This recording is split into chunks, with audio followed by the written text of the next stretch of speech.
காசு பணம் கொட்டு மணி மணி காசு பணம் கொட்டு மணி. Hi there. இன்னைக்கு நம்ம என்ன பார்க்க போறோம்னு பார்த்தீங்கன்னா ட்ரெண்டுனா என்னன்றதை பற்றி டீட்டெயிலாக பார்க்க போகிறோம்.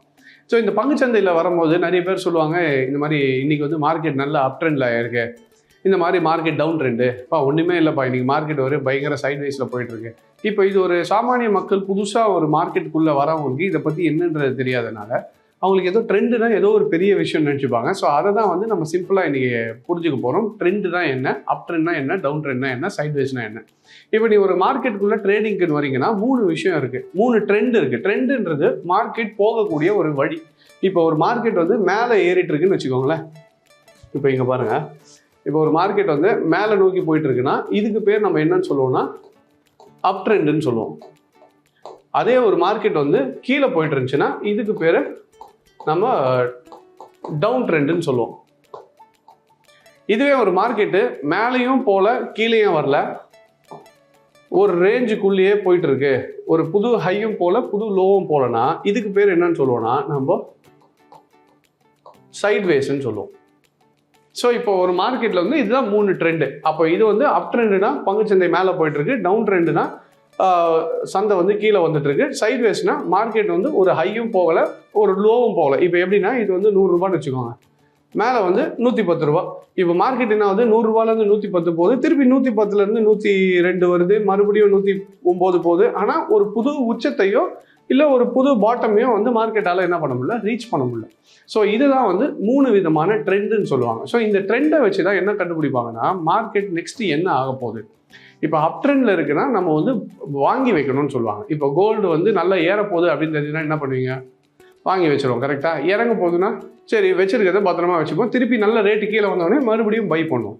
இப்போ சைட்வேஸில் இருக்குன்னா என்ன பண்ணுவோம்னா வெயிட் பண்ணிட்டு இருப்போம், எப்போ எந்த சைடு உடையுதோ அந்த சைடு ட்ரேட் பண்ணலான்ட்டு. ஸோ இப்போ இந்த 3த்தையும் கற்றுக்கிட்டோம்னா சார்ட்டில் போய் நம்ம பார்க்கும்போது என்ன ஆகும்னா மார்க்கெட் எங்கே இருக்குன்றதை புரிஞ்சுக்கிட்டு அதுக்கேற்ற மாதிரி நம்ம ட்ரேட்ஸை எக்ஸிக்யூட் பண்ணலாம். இப்போ நான் உங்களுக்கு சார்ட்டை காட்டுறேன். நான் இப்போ இதுவே சார்ட்டில் பாருங்கள். இப்போ இது வந்து தங்கம். இப்போ நார்மலாக நம்ம தங்கம் பார்க்குறோம்ல, அந்த தங்கத்துக்கு பின்னாடி சார்ட் இருக்குது. இந்த தங்கம் வந்து ஏறப்போதா இறங்க போதான்றது இப்போ எப்படி பாருங்கள். இப்போ தங்கத்தோட விலை இது வந்து இங்கேருந்து என்ன ஆகிட்டு இருக்கு, உங்களுக்கு ஏறிட்டு இருக்கு. ஸோ அப்போ இதை என்னன்னு சொல்லுவோம், நம்ம அப் ட்ரெண்டுன்னு சொல்லுவோம்.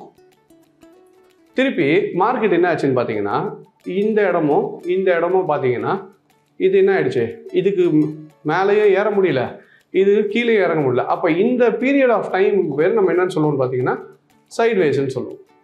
அதுக்கப்புறம் என்ன ஆயிடுச்சுன்னா இப்போ மேலேயும் உடைக்கல, இப்போ இந்த பக்கம் என்ன ஆயிடுச்சு கீழே உடைச்சோடனே இப்போ இந்த ஃபேஸுக்கு வந்து என்னன்னு சொல்லுவோம்னு பார்த்தீங்கன்னா இதை வந்து நம்ம டவுன் ட்ரெண்ட்னு சொல்லுவோம். ஸோ அப்போ என்ன தெரிஞ்சிருச்சுன்னா ஒரு மார்க்கெட்டில் அப் ட்ரெண்டும் இருக்கும், சைட்வேஸும் இருக்கும், டவுன் ட்ரெண்டும் இருக்கும். அப்போ எந்த ட்ரெண்டில் இருக்குன்றத ஒரு ட்ரேடராக நம்ம கண்டுபிடிக்கணும். அப்போ நீங்கள் கண்டுபிடிக்கும் போது என்ன ஆகும்னா இப்போ அப் ட்ரெண்டில் இருக்குன்னா நம்ம வாங்க ஆரம்பிச்சிடுவோம், சைட்வேஸில் இருக்குன்னா பொறுமையாக வெயிட் பண்ண வேண்டிய நேரம். எதுக்குன்னா ஒன்ஸ் மார்க்கெட் எந்த பக்கம் பிரேக் ஆகுதோ அது பிரேக் ஆகிட்ட பிறகு நம்ம என்ன பண்ணிக்கலாம், பையே பண்ணலாமா செல் பண்ணலாமான்றது டெசிஷன் எடுத்துக்கலாம். இப்போ டவுன் ட்ரெண்டில் இருக்குன்னா நம்ம மார்க்கெட்டில் என்ன பண்ணுவோம்னு பார்த்தீங்கன்னா செல் பண்ணிட்டு இருப்போம். இப்போ இன்னொரு எக்ஸாம்பிள் காட்டுறேன் பாருங்கள். இப்போ கோல்டு என்னாச்சு, அதுக்கப்புறம் இங்கே பார்த்தீங்கன்னா தெரியும், இப்போ தெரியுதுங்களா, இப்போ மார்க்கெட் என்னாச்சு, இது ஒரு பெரிய ரேஞ்ச். இது எந்த வருஷம்னா கிட்டத்தட்ட 2012லேருந்து 2019. ஸோ ஆல்மோஸ்ட் உங்களுக்கு 7 வருஷம். இந்த பீரியட் ஆஃப் டைம் எவ்வளோ வருஷம்னு பார்த்தீங்கன்னா இது 7 வருஷம். ஸோ இந்த 7 வருஷம் என்ன ஆச்சு, கோல்டு மேலேயும் ஏறல கீழே இறங்கல, இந்த ரேஞ்சுக்குள்ளேயே இருந்துச்சு. இந்த 7 வருஷம் கழிச்சு இப்போ என்ன ஆயிடுச்சு, கோல்டு 2020 வந்து கோவிடுக்கு அப்புறம் என்னாச்சு, கொரோனா பீரியடில் உங்களுக்கு மார்க்கெட் பிரேக் அவுட் ஆச்சு. அப்போ பிரேக் அவுட் ஆகிட்ட பிறகு திருப்பி எங்கே போச்சுன்னா ஒரு உச்சத்தை வந்துச்சு. எல்லாருமே பேச்சு பொருளாக இருந்துச்சுல, தங்கம் வந்து 6000 ரூபா போயிடுச்சு, இத்தனை நாள் 4500லேருந்து 5000 ரூபா 5200 ரூபாக்குள்ளேயே ஒரு கிட்டத்தட்ட 5 வருஷமாக இருந்த தங்கத்தோட விலை இன்னைக்கு வந்து 6000 தாண்டி போயிடுச்சு.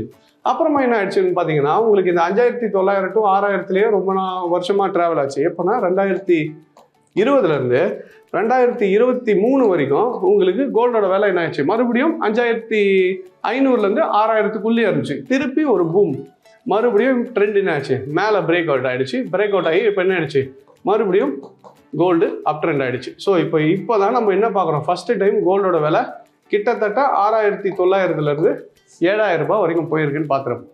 இப்போ என்ன ஆச்சுன்னு பார்த்தீங்கன்னா இது அப் ட்ரெண்டில் இருக்கா டவுன் ட்ரெண்டில் இருக்கானா இப்போ உங்களுக்கு பார்க்கும்போதே தெரியும். பச்சை கலரில் இருக்குது தெரியுதுங்களா? ஒரு கேண்டலும் உங்களுக்கு மேலே ஏறிட்டே போகுது. அப்போ என்னன்னா இப்போ ஓவரால் கோல்டு என்னவா இருக்குன்னு பார்த்தீங்கன்னா அப் ட்ரெண்டில் தான் இருக்குது. அப்போ அப் ட்ரெண்டில் இருக்கும்போது நம்ம ஃபியூச்சரை யோசிச்சு அப்போ மார்க்கெட் எப்போ அப் ட்ரெண்ட்லேருந்து எவ்வளோ தூரம் போகுன்றது ப்ரிடிக்ஷன் பண்ணணும். இப்போ ஃபார் எக்ஸாம்பிள் இங்கேருந்து இங்கே வரைக்கும் போச்சு பார்த்தீங்களா? அப்போ இந்த உச்சத்தை போயிட்டு இங்கேருந்து கொஞ்ச நாள் சைட்வேஸ் ஆச்சு. அப்போ இந்த இடத்துலேருந்து மறுபடியும் ஒரு வேளை மார்க்கெட் சைட்வேஸ் ஆச்சுனாலும் பயப்படக்கூட ஒரு விஷயமா இருக்கக்கூடாது. கொஞ்சம் இறங்கிடுச்சுன்னு உடனே நம்ம மார்க்கெட்டில் உடனே ஐயோ இல்லை இதுக்கப்புறம் மார்க்கெட்டை விட்டு வெளியே வந்துடணும்னு கிடையாது. சைட்வேஸ்ன்றது ஒரு பில்டிங்கோட ஃபவுண்டேஷன் மாதிரி. எப்படி ஒரு மார்க்கெட் வந்து இப்போ ஒரு பெருசாக பில்டிங் கட்ட போகிறீங்கன்னா என்ன பண்ணுவீங்க? ஒரு ஃபவுண்டேஷன் பெருசாக போடுவோம் கரெக்டாக. சின்ன வீட்டுக்கு ஃபவுண்டேஷன் சின்னதாக இருக்கும். அப்போ சீக்கிரமாக பில்டிங் எழுதிடும். அப்போ எவ்வளோ பெரிய ட்ரெண்ட் வரப்போதோ அந்த அளவுக்கு மார்க்கெட் ஒரு பெரிய ஃபவுண்டேஷன் போடும். அப்போ இவ்வளோ தூரம் ஏறுறதுக்கான ரீசன் என்னன்னு பார்த்தீங்கன்னா 7 வருஷமாக மார்க்கெட் போட்ட இந்த ஃபவுண்டேஷன் தான். அப்போ மார்க்கெட்டோட ஃபவுண்டேஷனை கரெக்டாக கண்டுபிடிச்சிட்டிங்கன்னா நெக்ஸ்ட்டு பில்டிங் எவ்வளோ தூரம் ஏற போகுதுன்றதை கரெக்டாக கண்டுபிடிச்சிரும். ஸோ இதுதான் இப்போ கோல்டு ஏறதுக்கான ஒரு முக்கியமான ரீசன். ஸோ இது மாதிரியே நீங்களும் ப்ராப்பராக ட்ரெண்டுனா என்னன்றதை புரிஞ்சுக்கிட்டு ட்ரேடிங்குள்ளே வந்தீங்கன்னா உங்களுக்கு சக்ஸஸ்ஃபுல்லாக இருக்கும். ஸோ இது ஒன்று மட்டும் மைண்டில் வச்சுக்கோங்க. காசை கரெக்டாக ஹேண்டில் பண்ணுங்கள். லைஃப்பை ஸ்மூத்தாக லீட் பண்ணுங்கள்.